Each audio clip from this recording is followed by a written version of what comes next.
Hello दोस्तों, नमस्कार। आप सभी का एडी स्मार्ट क्लासेस में स्वागत है। आज हम लोग इंडियन पॉलिटी, भारतीय राज्य व्यवस्था के एक बहुत ही इम्पोर्टेंट टॉपिक को पढ़ेंगे। इमरजेंसी प्रोविजंस, आपातकालीन प्रावधान। आपातकालीन प्रावधान इंग्लिश में इमरजेंसी प्रोविजंस कहते हैं, और ये विभिन्न एग्ज़ामों में से डायरेक्ट सवाल बनते हैं, उनके बारे में हम चर्चा करेंगे। चलिए शुरू करते हैं। संविधान के भाग 18 में अनुच्छेद 352 से 360 तक, अनुच्छेद 352 से 360 तक भाग 18 में आपातकालीन प्रावधान लिखित हैं। ये प्रावधान केंद्र को किसी भी असामान्य स्थिति में प्रभावी रूप से निपटने में सक्षम बनाते हैं। संविधान में इन प्रावधानों को जोड़ने का उद्देश्य देश की संप्रभुता, एकता, अखंडता, लोकतांत्रिक राजनीतिक व्यवस्था तथा संविधान की सुरक्षा करना है। संविधान की सुरक्षा करना। आपातकालीन स्थिति में केंद्र सरकार सर्वशक्तिमान होती है। आपातकालीन स्थिति में केंद्र सरकार सर्वशक्तिमान होती है, मतलब उसकी पावर्स राज्य सरकार से ज़्यादा होती हैं, तथा सभी राज्य सरकार केंद्र के पूर्ण नियंत्रण में आ जाते हैं। संविधान में 3 प्रकार के आपातकाल को निर्दिष्ट किया गया है। युद्ध, बाह्य आक्रमण, सशस्त्र विद्रोह के कारण आपातकाल जो होता है उसे आर्टिकल 352 के अंतर्गत रखा गया, और ये राष्ट्रीय आपातकाल के नाम से जाना है। इसका नाम क्या है? राष्ट्रीय आपातकाल है। किंतु संविधान में इस प्रकार के आपातकाल के लिए आपातकाल की घोषणा शब्द का प्रयोग है, यानी आपातकाल की घोषणा पूरा एक मिलाकर एक वाक्य का प्रयोग है। यहाँ राष्ट्रीय आपातकाल नहीं लिखा हुआ है। राज्य में संवैधानिक तंत्र की विफलता के कारण आपातकाल को, जब संवैधानिक तंत्र यानी कब किसी राज्य में मुख्यमंत्री या उस राज्य की सरकार द्वारा सरकार नहीं चलाई जाती है, कानून व्यवस्था बिगड़ जाती है, उस समय उस राज्य में राष्ट्रपति शासन लगाया जाता है, जिसे अनुच्छेद 356 के अंतर्गत रखा गया है। इसे 2 नामों से और जाना जाता है, राज्य आपातकाल अथवा संवैधानिक आपातकाल। किंतु संविधान में इस आपातकाल के लिए आपातकाल शब्द का प्रयोग नहीं है। इसके लिए कौन से शब्द का प्रयोग है? राष्ट्रपति शासन शब्द का प्रयोग है, या और आर्टिकल 356 के अंतर्गत आता है। अनुच्छेद 360 क्या कहता है, देखते हैं। अनुच्छेद 360 है, भारत की वित्तीय स्थायित्व अथवा साख के खतरे में आरोपित आपातकाल, इसे कहते हैं वित्तीय आपातकाल। आर्टिकल 360 के अंतर्गत आता है। अब एक एक करके इनकी चर्चा करते हैं। पहला है राष्ट्रीय आपातकाल, अनुच्छेद 352 में है। यदि भारत की अथवा इसके किसी भाग की सुरक्षा युद्ध व आक्रमण होना चाहिए था, अथवा सशस्त्र विद्रोह के कारण खतरा उत्पन्न हो गया हो, तो अनुच्छेद 352 के अंतर्गत, अभी भी हमने पढ़ा, 352 के अंतर्गत राष्ट्रीय आपातकाल की घोषणा कर सकता है। कौन कर सकता है राष्ट्रीय आपातकाल घोषणा? इस बात का ध्यान रखें, राष्ट्रपति करता है। राष्ट्रपति राष्ट्रीय आपातकाल घोषणा कब करेगा? जब उसे ये महसूस हो कि आक्रमण या युद्ध या सशस्त्र विद्रोह की कंडीशन है। राष्ट्रीय आपातकाल की घोषणा वास्तविक युद्ध अथवा आक्रमण अथवा सशस्त्र विद्रोह से पहले भी कर सकता है, यदि वह समझे कि इसका आसन्न खतरा है। कहने को मतलब राष्ट्रपति को अगर ये महसूस है, अगर उसे लग रहा है कि नहीं इस प्रकार के खतरे आ रहे हैं, तो वो इससे पहले इसको राष्ट्रीय आपातकाल लगा सकता है, भारत देश में या भारत किसी एक क्षेत्र में। नोट में लिखा हुआ, इसको देखें। यह प्रावधान 1975 में 38वें संविधान संशोधन अधिनियम द्वारा जोड़ा गया। सीधा सवाल आता है कि ये कब जोड़ा गया? कब? 1975 38वें संविधान संशोधन। बहुत अच्छे से देखें एक एक शब्द को। जब राष्ट्रीय आपातकाल की घोषणा युद्ध अथवा बाह्य आक्रमण के आधार पर की जाती है, तब इसे बाह्य आपातकाल कहते हैं, या के नाम से जानते हैं। जब इसकी घोषणा सशस्त्र विद्रोह के आधार पर की जाती है, तो इसे आंतरिक आपातकाल कहते हैं। राष्ट्रीय आपातकाल की घोषणा संपूर्ण देश अथवा केवल किसी, मतलब इसके किसी एक भाग पर लागू हो सकती है। 1976 के 42वें संविधान संशोधन अधिनियम ने राष्ट्रपति को भारत के विशेष क्षेत्र भाग पर यह राष्ट्रीय आपातकाल लागू करने का अधिकार दिया। विशेष क्षेत्र भाग पर अधिकार दिया। प्रारंभ में संविधान में राष्ट्रीय आपातकाल के तीसरे आधार के रूप में आंतरिक गड़बड़ी शब्द का प्रयोग था। अतः 1978 के 44वें संविधान संशोधन द्वारा आंतरिक गड़बड़ी शब्द को सशस्त्र विद्रोह शब्द से विस्थापित किया गया। इसका मतलब ये भी है कि सीधे प्रश्न आएगा, इनमें से कौन सा शब्द मूल संविधान में नहीं था। जैसे आपको आंतरिक विद्रोह दे दिया जाएगा ऑप्शन में, एक बाकी तीन अलग होंगे। अब इनमें आंतरिक विद्रोह, सशस्त्र विद्रोह दे दिया जाएगा। इसका मतलब कि आंतरिक गड़बड़ी मूल संविधान में था, पर सशस्त्र विद्रोह 1978 44वें संविधान में जोड़ा गया। सवाल इस प्रकार से घुमा के बनते हैं, हमारे पढ़े एक एक लाइन से, एक एक शब्द से जुड़े होते हैं, जिन्हें हम इग्नोर करते हैं। राष्ट्रपति राष्ट्रीय आपातकाल की घोषणा केवल मंत्रिमंडल की लिखित सिफारिश प्राप्त होने पर करता है। अर्थात इसका तात्पर्य यह है कि आपातकाल की घोषणा केवल मंत्रिमंडल की सहमति से ही हो सकती है, ना कि प्रधानमंत्री की सलाह। कहने का मतलब अगर प्रधानमंत्री अकेले चाहे सलाह करके तो नहीं हो सकता है। इसके लिए पूरे मंत्रिमंडल का उनको सलाह, वो परामर्श, सिफारिश सब कुछ होना चाहिए। अब संसदीय अनुमोदन कहने का मतलब जो संसद है उस पर क्या करेगी, ऐसे कैसे उस पर सहमति देगी और कितने समय के लिए होगा, इसके बारे में चर्चा करेंगे। संसद के दोनों सदनों द्वारा आपातकाल की घोषणा जारी होने के 1 माह के भीतर, ये वर्तमान स्थिति है प्रेजेंट टाइम में, 1 माह के भीतर अनुमोदित होनी आवश्यक है। आरंभ में संसद द्वारा अनुमोदन के लिए दी गई समय सीमा 2 माह थी। देखिए 2 माह थी, किंतु 1978 के 44वें संविधान संशोधन अधिनियम द्वारा इसे घटा दिया गया। किंतु अब आपातकाल की घोषणा ऐसे समय में होती है जब लोकसभा का विघटन हो गया हो। अब घोषणा लोकसभा में पुनर्गठन के बाद पहली बैठक से 30 दिन तक जारी रहेगा, जबकि इसी बीच राज्यसभा द्वारा इसका अनुमोदन कर दिया गया हो। अगर इसी बीच राज्यसभा, देखिए सवाल यहाँ भी आएगा, अगर राज्यसभा मना कर दे सहमति से तो आपातकाल नहीं लग पाएगा। इसीलिए राज्यसभा का अनुमोदन जरूरी है अगर लोकसभा का विघटन हो चुका हो। यदि संसद के दोनों सदनों से इसका अनुमोदन हो गया हो तो आपातकाल एक बार में कितने दिन रहेगा, 6 माह तक जारी रहेगा, तथा प्रत्येक 6 माह में संसद के अनुमोदन से इसे अनंत काल मतलब अनिश्चित काल तक बढ़ाया जा सकता है। यह प्रावधान 1978 के 44वें संविधान संशोधन में था, मतलब जोड़ा गया।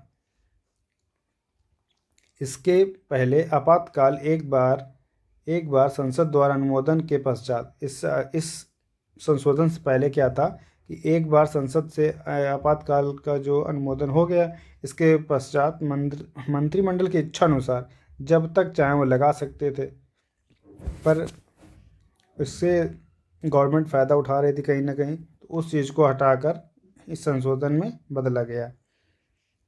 यदि लोकसभा का विघटन 6 माह की अवधि में आपातकाल को जारी रखने के अनुमोदन के बिना हो जाता है, मतलब आपातकाल में संसद जो है अनुमोदन नहीं देती है, उस कंडीशन पर राज्यसभा का अनुमोदन बिल्कुल ज़रूरी है। देखिए नीचे लिखा हुआ राज्यसभा का अनुमोदन होना चाहिए। और जो नई लोकसभा बनेगी उसकी पहली बैठक 30 दिनों तक जारी रह, पहली बैठक से 30 दिनों तक यानी उस तक जारी रहेगा। अगर उस 30 दिनों में अगर लोकसभा ने इस पर ध्यान नहीं दिया तो ऑटोमेटिक वो ख़त्म हो जाएगा।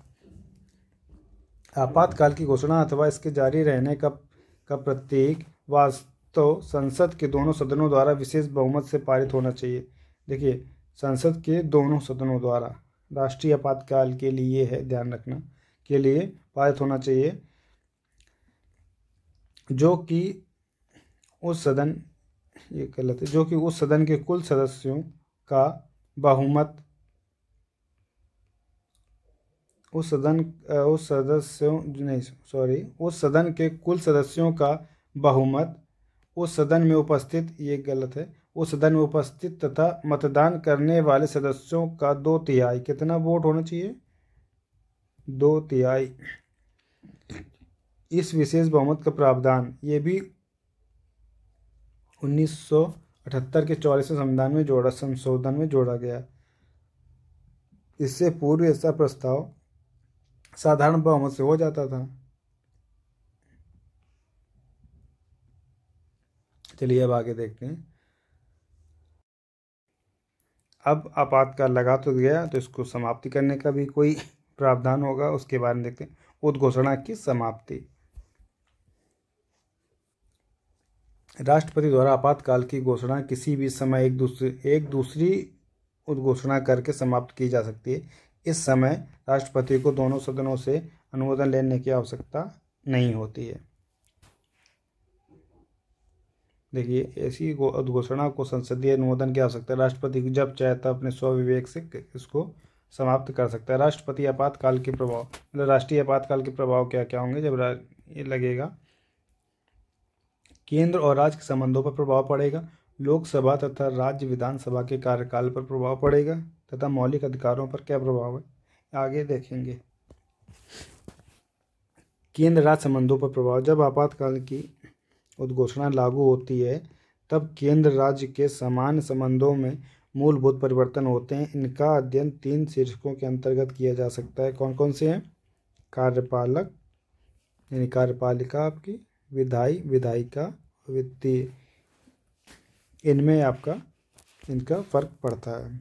अब अगला, लोकसभा तथा राज्य विधानसभा के कार्यकाल पर प्रभाव। क्या प्रभाव होगा देखते हैं।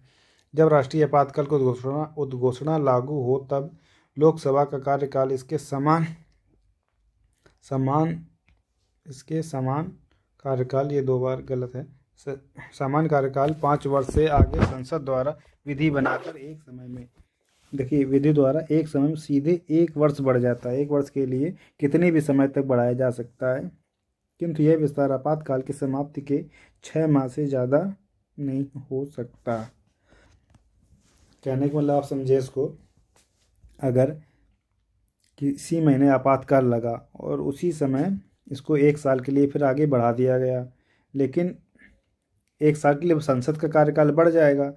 अब होगा ये कि 1 साल संसद का कार्यकाल बढ़ा, लेकिन आपातकाल 6 महीने या 8 महीने बाद ख़त्म हो गया, कार्यकाल अभी 4 महीने और था।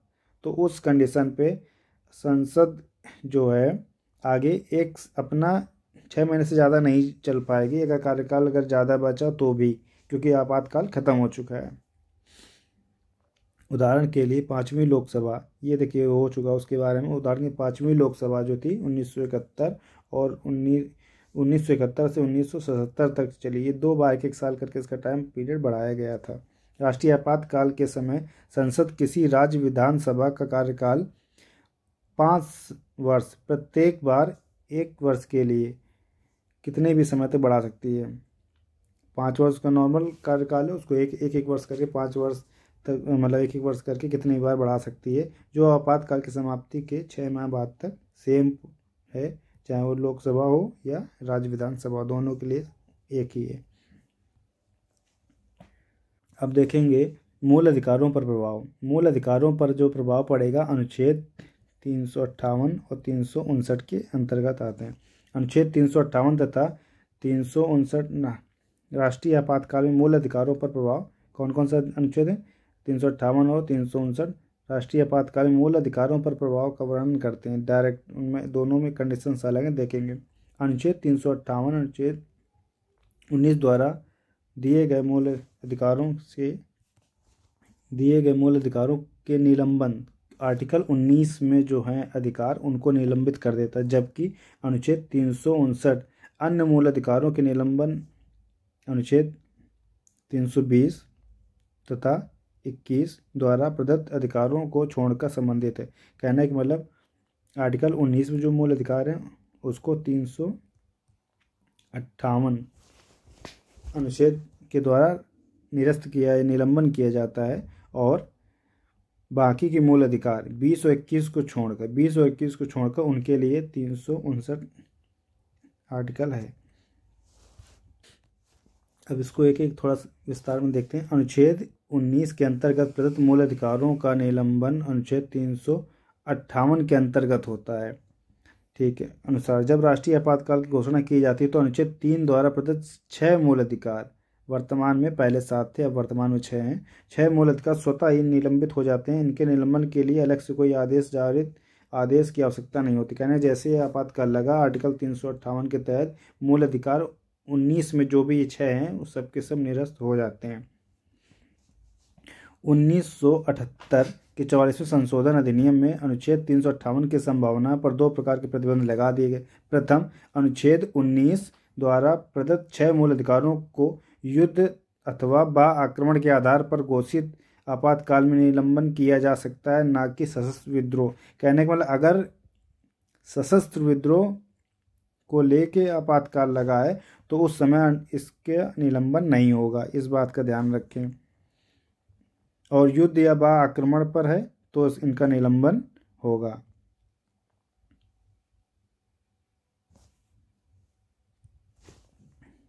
दूसरा, अभी इसका पहला पॉइंट की बात की हमने। दूसरा, केवल उन विधियों को जो आपातकाल से संबंधित हैं को चुनौती दी जा सकती है, अन्य किसी कानून को नहीं। नंबर बी, अन्य मूल अधिकारों को निलंबन अनुच्छेद 359 के द्वारा राष्ट्रपति को आपातकाल के मूल अधिकारों को लागू करने के लिए न्यायालय में जाने के अधिकार को निलंबित करने के लिए अधिकृत करता है। कहने का मतलब ये है कि आर्टिकल 359 जो है राष्ट्रपति को आपातकाल के मूल अधिकारों को लागू करने के लिए न्यायालय में जाने के लिए, देखिए न्यायालय में जाने के लिए निलंबित करने के लिए अधिकृत करता है। अब आर्टिकल 1959 के तहत अगर किसी व्यक्ति पर उसके मौलिक अधिकारों का हनन हो रहा है तो उस कंडीशन में वो न्यायालय जा सकता है, लेकिन आगे अब भी पढ़ेंगे आर्टिकल 20 और 21 को लेकर नहीं जा सकता है। इनके बारे में भी बात करते हैं। अधिकृत करता ये बात होनी चाहिए। आर्टिकल 359 के अंतर्गत मूल अधिकार नहीं अपितु उनका लाभ लागू होना निलंबन होता है। बात समझ में, जैसे कि मूल अधिकार नहीं निलंबित, तो उनसे मिलने वाले फायदे जो भी लाभ हैं वो निलंबित होते हैं। वास्तविक रूप में ये अधिकार जीवित रहते हैं। अब अगला आता है राष्ट्रपति शासन या प्रेसिडेंट रूल। आर्टिकल 356 अनुच्छेद 355 केंद्र को इस कर्तव्य के लिए विवश करता है। आर्टिकल देखिए 355 क्या है, इसको केंद्र को इस बात के लिए विवश करता है कि प्रत्येक राज्य सरकार संविधान की प्रबंध व्यवस्था के अनुरूप ही कार्य करेगा। इस कर्तव्य का अनुपालन के लिए आर्टिकल 356 की बात अब आई के अंतर्गत राज्य में संविधान तंत्र के विफल हो जाने पर राज्य सरकार को अपने नियंत्रण में ले सकता है। कहने का मतलब अगर कहीं पर राष्ट्रपति शासन लग गया तो राज्य सरकार का काम खत्म हो जाता है और वहाँ पर अब पावर चलेगी केंद्र सरकार की, सारी पावर्स उस पर ट्रांसफ़र हो जाती हैं। यह समान रूप से राष्ट्रपति शासन के रूप में जाना जाता है। ये सामान्य होना चाहिए, ठीक है। इसे राज्य आपात या संवैधानिक आपातकाल भी कहा जाता है। राज्य आपातकाल या संवैधानिक आपातकाल, टाइपिंग मिस्टेक है, कहा जाता है। अब बात करते हैं 44वें संविधान संशोधन अधिनियम 1978 अनुच्छेद 359 के क्षेत्र में प्रतिबंध लगाता है। देखिए क्या प्रतिबंध है। राष्ट्रपति अनुच्छेद 20-21 के अंतर्गत दिए गए अधिकारों को लागू करने के लिए न्यायालय जाने में अधिकारों को निलंबित नहीं कर सकता। अभी पीछे हम लोगों ने बात की कि आर्टिकल 20 और 21 में जो अधिकार हैं उनको लेकर सुप्रीम कोर्ट जाने के लिए आपको मना नहीं किया जाएगा, आपके पास ये अधिकार रहेगा उस कंडीशन में। अतः अपराध के लिए, अब ये आर्टिकल 20-21 है कि इनको एक नज़र देखते हैं। अपराध के लिए दोष सिद्धि संबंध में संरक्षण आर्टिकल 20 और प्राण और दैहिक स्वतंत्रता का अधिकार आर्टिकल 21, इन दोनों के लिए आप सुप्रीम कोर्ट जा सकते हैं, बाकी मौलिक अधिकारों को लेकर नहीं। राष्ट्रीय आपातकाल की अब तक की गई घोषणाएं एक बार देखते हैं। राष्ट्रीय आपातकाल अभी तक 3 बार लगा। कितनी बार? 3 बार। 1962, 71 और 1975 में घोषणा किए गए। पहला राष्ट्रीय आपातकाल अक्टूबर 1962 में नेफा क्या है? नॉर्थ ईस्ट फ्रंटियर एजेंसी, अब ये अरुणाचल प्रदेश में है। में चीनी आक्रमण के कारण लागू किया गया था और यह जनवरी 1968 तक जारी रहा। जनवरी 1968, देखिए कितने साल लगा रहा है। अतः 1965 में पाकिस्तान के विरुद्ध हुए युद्ध में नया आपातकाल लगाने की घोषणा नहीं। यहाँ देखिए पाकिस्तान का प्रथम युद्ध भी इसी में आ गया। अब सीधे आपसे पूछा जा सकता है। दूसरा राष्ट्रीय आपातकाल दिसंबर 1971 में पाकिस्तान के आक्रमण के फलस्वरूप जारी है। पाकिस्तान के साथ दूसरा युद्ध था, जारी किया गया। यद्यपि यह आपातकाल प्रभावित था, किंतु तीसरा राष्ट्रीय आपातकाल 1975 में लागू किया गया और दूसरा और तीसरा दोनों ही आपातकाल एक साथ समाप्त हुए थे। कब? मार्च 1977 में दोनों आपातकाल एक साथ समाप्त हुए। पहली दो आपातकाल की घोषणा 1962 और ये आपका 1971 का जो था आक्रमण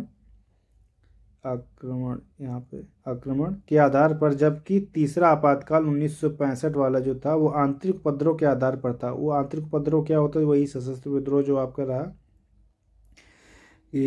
कुछ लोग पुलिस और सशस्त्र बलों को उनके कार्य तथा नित्य कर्तव्यों के विरुद्ध भड़का रहे थे। मतलब यही कहा जा रहा था उसमें वो लोग अपना कार्य न करें, उनको किसी प्रकार से अपनी ड्यूटी करने के लिए मना किया जा रहा था।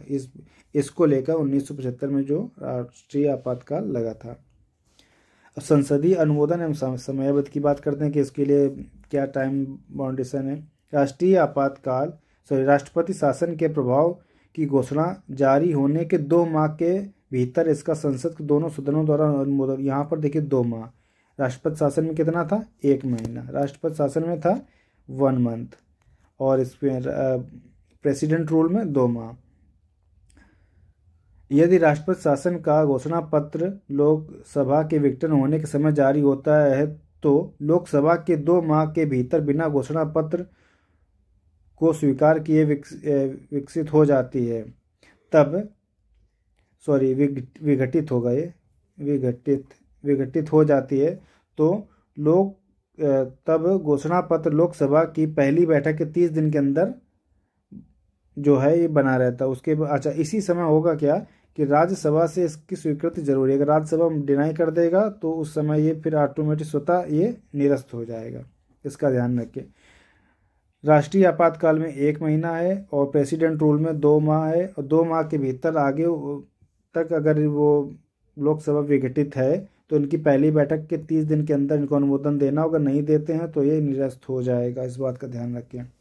अब आगे बात करते हैं।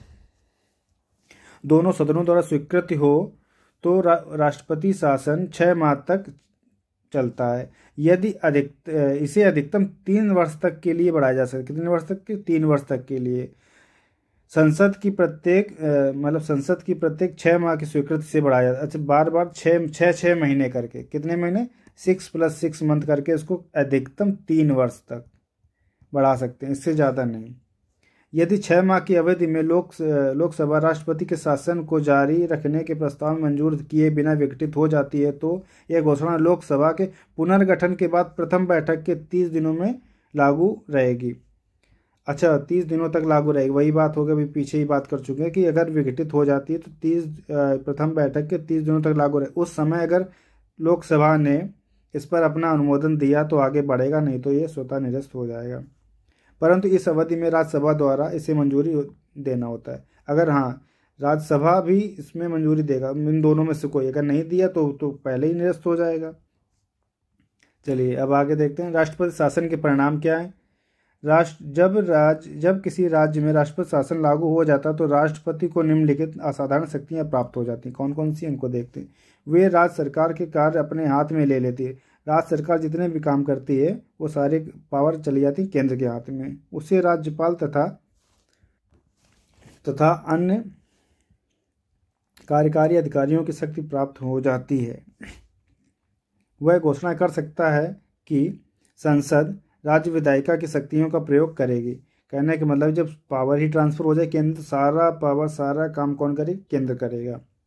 वह सभी आवश्यक कदम उठा सकता है जिससे राज्य किसी भी निकाय या प्राधिकरण से संबंधित वैधानिक प्रावधानों का निलंबन करना शामिल है। हर तरीके के निर्णय अब कौन लेगा? केंद्र लेगा, इसका जब राष्ट्रपति शासन लगा होगा। अब इसके बाद हम लोग बात करते हैं राष्ट्रपति शासन की अब तक की कितनी घोषणाएं हो चुकी हैं, इसको एक नज़र में देखते हैं। वर्तमान में राष्ट्रपति शासन 132 बार 1950 से अब तक लग चुका। कितनी बार? 132 बार। किस आर्टिकल को लेकर लगता है? आर्टिकल 356, इसको याद रखें। सबसे अंतिम जो अभी है हाल ही में, ये मणिपुर में लगा। कहाँ लगा? मणिपुर में।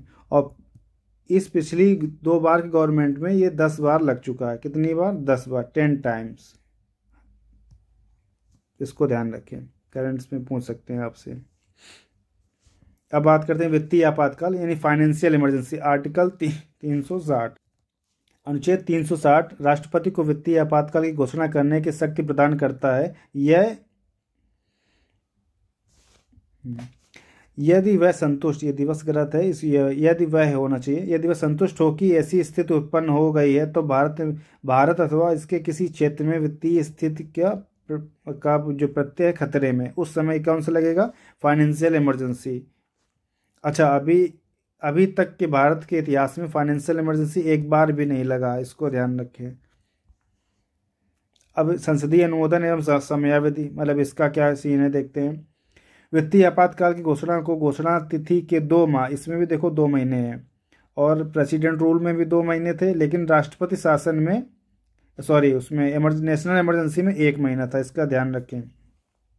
2 माह के भीतर संसद की स्वीकृति मिलना अनिवार्य है। यदि वित्तीय आपातकाल की घोषणा करने के दौरान लोकसभा विघटित हो जाती है तो 2 माह के भीतर इसे मंजूर करने से पूर्व लोकसभा का विकसित हो जाए, गलत है, विघटन होना चाहिए। 2 महीने के बाद अगर विघटित हो जाए तो उसका जो नई लोकसभा बनेगी उसकी प्रथम बैठक 30 दिनों के अंदर होनी चाहिए। कितने दिन है? 30 दिनों के अंदर। उन 30 दिनों में अगर उस लोकसभा ने इसको अनुमोदन नहीं किया तो ये भी स्वतः कैंसिल हो जाएगी, अनुमोदन कर दिया तो आगे बढ़ जाएगी। लेकिन इसी दौरान जिस समय ये विघटन में थी, लोकसभा कार्य में नहीं थी, तो राज्यसभा की मंजूरी भी आवश्यक है। अगर इसकी नहीं है तो वो फिर भी गलत हो जाएगा, फिर भी मान्य नहीं होगा। एक बार यदि संसद के दोनों सदनों से इसे मंजूरी प्राप्त हो जाए तो वित्तीय आपातकाल अनिश्चित काल के लिए तब तक प्रभावी रहेगा जब तक इसे वापस न। इसकी देखिए एक खास बात है कि वित्तीय आपातकाल अगर एक बार दोनों सदनों से पास हो जाए, राज्यसभा और लोकसभा, यानी कि लोकसभा और राज्यसभा दोनों अगर इसे पास कर दें तो इसका कोई टाइम पीरियड फिक्स नहीं है। टाइम फिक्स नहीं है, जब तक संसद चाहे तब तक इसको मतलब लगा सकती है। इसको कैंसिल करने के लिए कोई भी कंडीशंस आगे नहीं दी गई है। अब बात करते हैं इसको आगे। अच्छा, ये इसका एक खास बात हो, ये केवल साधारण बहुमत से ही हो जाए, इसके लिए हमें विशेष बहुमत की ज़रूरत नहीं है। केवल साधारण बहुमत से इसे हम पारित करा सकते हैं। वित्तीय आपातकाल का प्रभाव क्या क्या है? सिंपल सी बात, जैसा कि शब्द है वित्तीय आपातकाल, पैसे की कमी, उस कंडीशन में क्या सबके वेतन भत्ते पेंशन काटे जाएंगे। उनमें से कौन कौन, उनको हम देखते हैं। राज्य की सेवा में किसी भी अथवा सभी वर्ग के सेवकों का वेतन एवं भत्ते में कटौती। राज्य विधायिका द्वारा पारित कर राष्ट्रपति के विचार हेतु लाए गए सभी धन विधेयकों को या अन्य वित्तीय विधेयकों को आरक्षित रखना। यानी उस समय अगर कोई विधेयक राष्ट्रपति के पास पहुंचा तो वो उसको होल्ड पे रखेगा, आगे उस पर काम नहीं करेगा।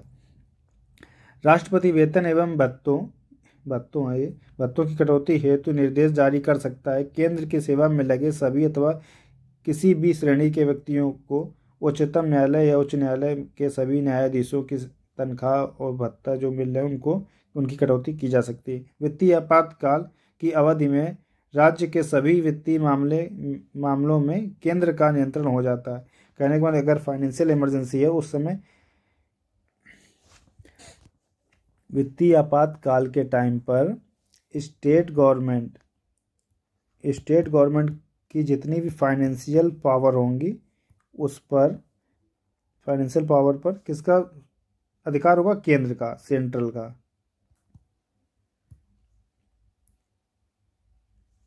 ठीक है, इस बात का याद रखें। चलिए अब आगे देखते हैं। आपातकाल प्रावधान संबंधी अनुच्छेद एक नज़र में सबको देखते हैं कौन सा अनुच्छेद किस आपातकाल से संबंधित है। आर्टिकल 352 आपातकाल की घोषणा करता है। फिर अनुच्छेद 353 आपातकाल लागू करने के प्रावधान के प्रभाव को बताता है।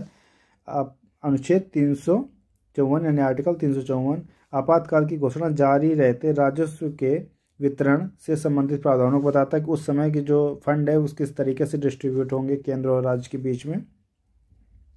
अनुच्छेद 355 राज्यों की बाहरी आक्रमण तथा आंतरिक व्यवस्था से सुरक्षा संबंधी संघ के कर्तव्य बताता है। फिर आर्टिकल 356 राज्यों में संवैधानिक तंत्र की विफलता के कारण इसी को प्रेसिडेंट रूल कहते हैं, ध्यान रखें। और आर्टिकल 352 तो आप पढ़ ही चुके हैं, क्या था? National emergency. आर्टिकल 357 अनुच्छेद जो है 356 के अंतर्गत जारी घोषणा के बाद वित्तीय शक्तियों का प्रयोग है, ये गलत लिखा हुआ, वित्तीय शक्तियों का प्रयोग है।